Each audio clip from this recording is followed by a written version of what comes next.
Good afternoon, everybody, and welcome to a special edition of the Guys Who Stare at Stats. I'm Cade Kennedy, just here by myself in the NWTV7 studio today.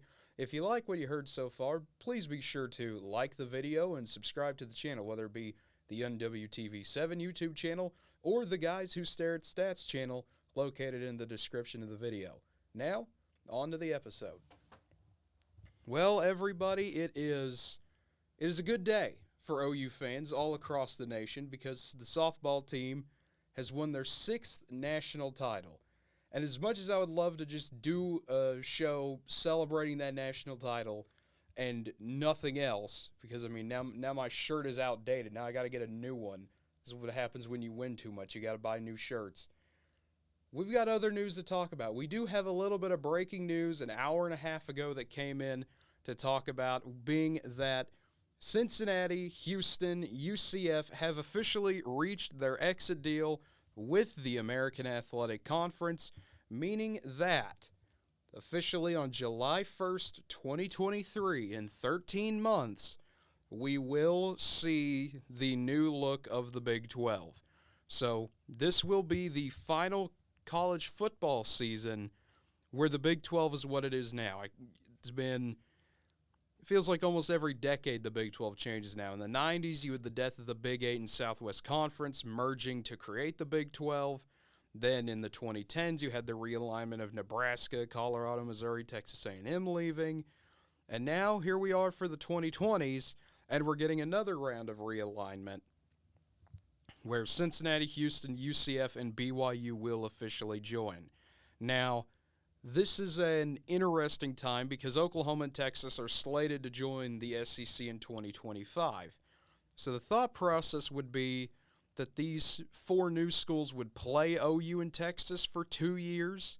However, I really don't know if that's going to happen because OU and Texas, I know, want to get to the SEC as fast as possible. They want to get there, but they don't want to spend, $80 million or whatever the deal is the Big 12 are going to make them pay for TV rights and everything like that. I still think OU and Texas is possible, personally, in 2023 or 2024. I really find it hard to believe both OU and Texas would stay until 2025, honestly. I really don't think that's a thing that either school wants to happen. And so I would think that we will see probably late July, if something is going to happen with SEC Media Days and everything going on, if something is going to happen, whether it be next year or 2024, I think we'll get some more knowledge then. Another thing about this is the Oklahoma-Georgia football series is supposed to begin in 2023.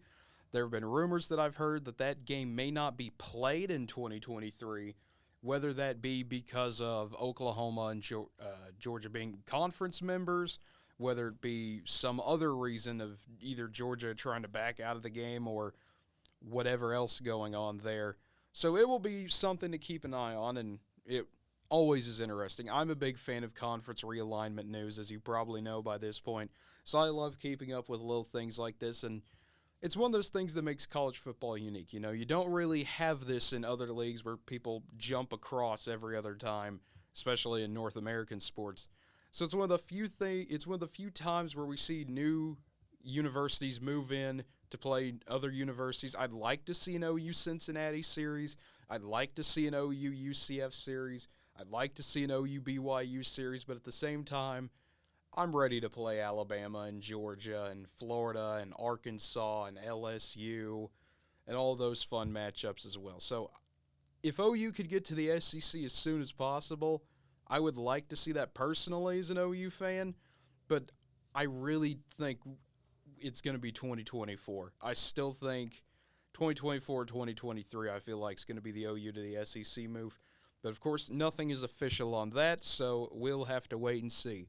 But speaking of Oklahoma, they get their 6th softball national championship, a 10-5 win over Texas, and this was fun. This was a lot of fun. This was a interesting game from the get-go. I mean, Texas had a game plan. You have Estelle check out on the mound, and she did a phenomenal job, considering the task you have to deal with of trying to contain one of the best offenses in college softball history. I felt that she did a phenomenal job. For 3 innings, Oklahoma legitimately looked a little lost out there, I guess is the best way to put it offensively. The Sooners did not seem on time. It looked weird. OU was having to rely on their defense to keep them in the game. I mean, you had Jada Coleman robbing a home run in the first inning. I mean, this could have gotten out of hand. Oklahoma doesn't make a few amazing defensive plays. This could have been a 4-0, 5-0, 6-0 type of game. Texas could have jumped on Oklahoma immediately, and we might be talking about a whole different ball game. But instead, you get to the 4th inning, Brito gets a hit, and then Kenzie Hansen gets aboard. Oklahoma's able to start getting some things together to tie the game, and then getting a crucial out, I think.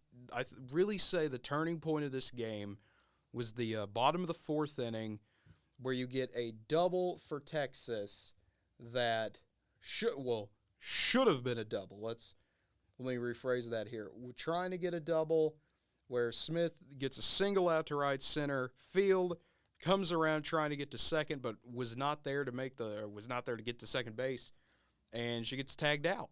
And that was the real full momentum shift that had happened. OU created the momentum, tied the game, gets that amazing defensive play, and that switched the entire game. That turned it into, okay, this is Oklahoma's game to lose now. Tied up at 2, going into the 5th inning. It's time for Oklahoma to do Oklahoma things. And that's exactly what happened. Kenzie Hansen, being the hero of the game, I guess you could say, with a 3-run home run in the 5th inning, turning it into a 5-2 game. And my goodness, Oklahoma just exploded from there, winning the game 10-5, gave up a 3-run home run late in the game. I know certain people were not happy about that. Why is Trotwine in the game? You got to let the senior close it out. I understand people got a little antsy.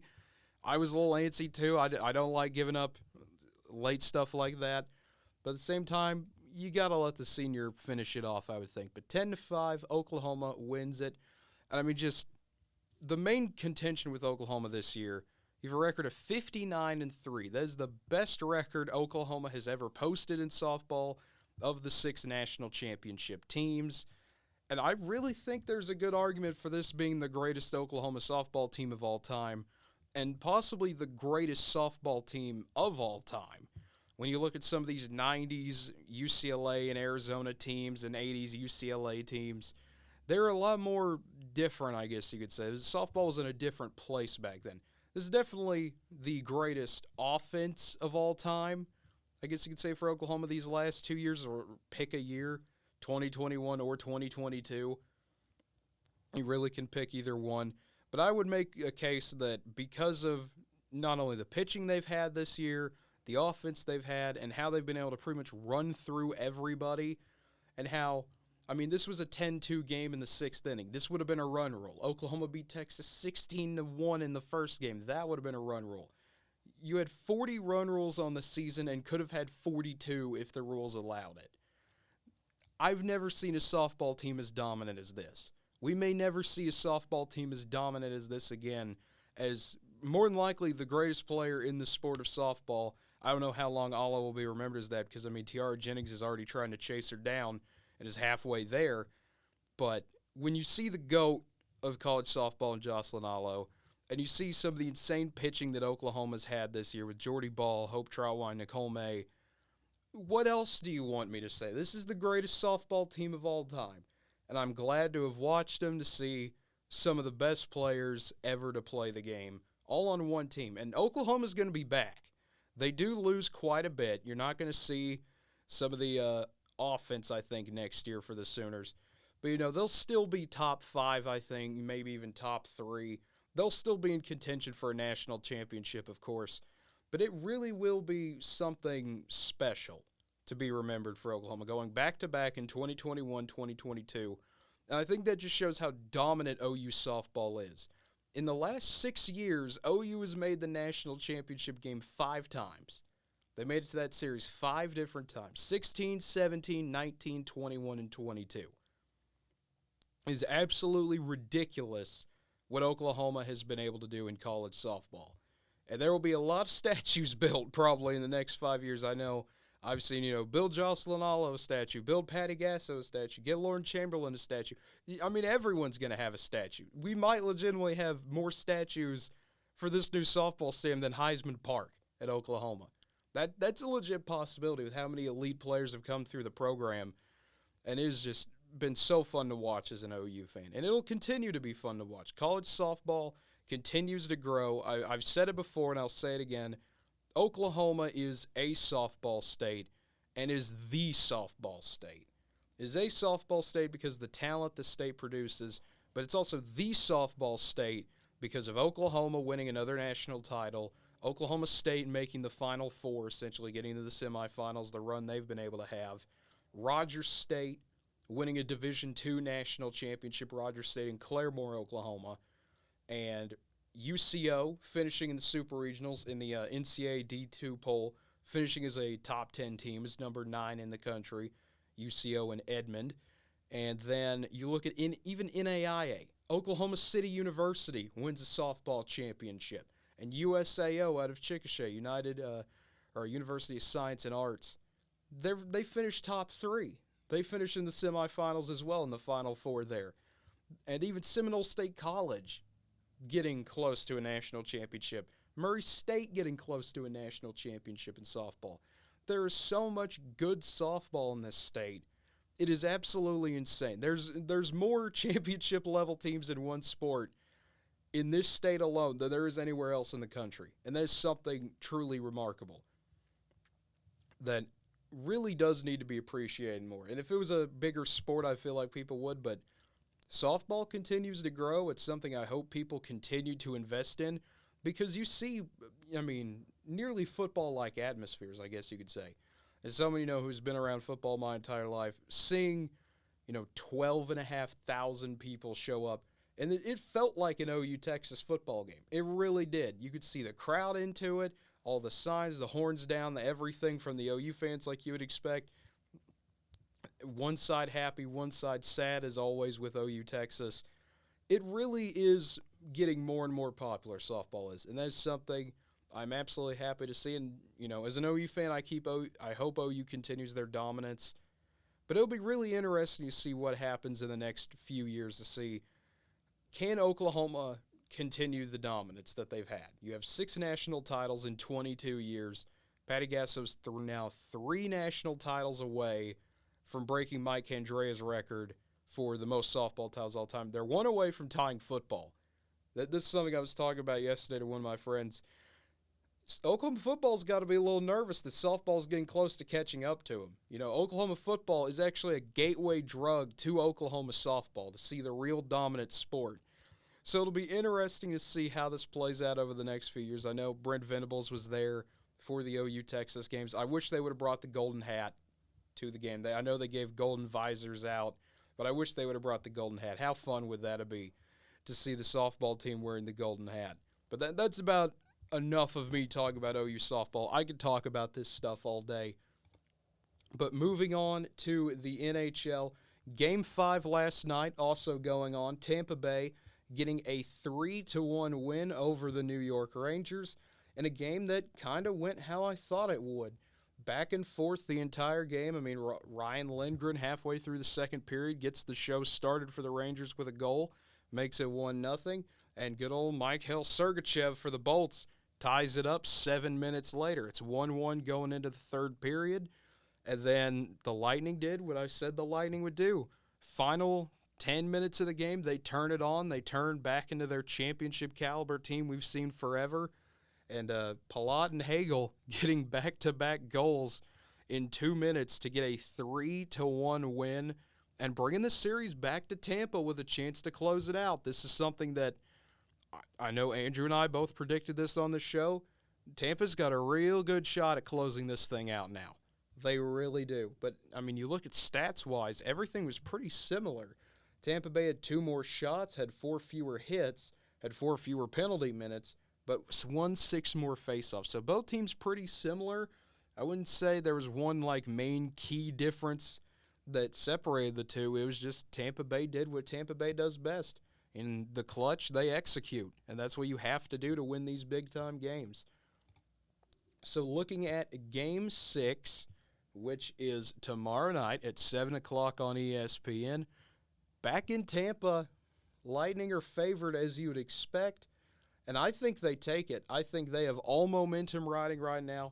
They're playing like the Tampa Bay team we expect them to be, and I think Tampa Bay closes it out, and we'll see the Lightning take on the Avalanche in the Stanley Cup Final. I originally said Lightning in 7. Now I'm changing a little bit to Lightning in 6. So I still think Tampa Bay is going to win it. Just give them a few extra days of rest, I guess you could say. And then finally, the game tonight, the big one on ABC at 8 o'clock tonight, Golden State and Boston. Going to be a fun time in the TD Garden for this one. Steph Curry expected to play in this one. I know he's listed as day-to-day. Curry said he felt fine and will be playing in Game 4, so I fully expect that. Celtics are a 4-point favorite in this one, and I think Boston's going to get it done. I know I talked about this on the Thursday show a little bit, which you can find on twitch.tv/NWTV7. If you look in our archives there, you should be able to find that episode. I really think Boston is going to close this series out. I originally thought the Golden State would take it, but the more and more Boston has showed me just how impressive their defense is. The Warriors cannot do anything in the fourth quarter. This entire series has been a problem for them when they get to the fourth quarter. They always have a good third quarter and a bad fourth. And until they figure out how to keep that momentum going into the fourth quarter, they're going to have problems. They're going to absolutely have problems. And I know Boston's going to want to amp it up a notch. I know that crowd is going to be electric tonight after how the Warriors fans have, or not the Warriors fans, but the Warriors players have kind of acted about the Boston crowd, saying, they don't really appreciate some of the things that have been said.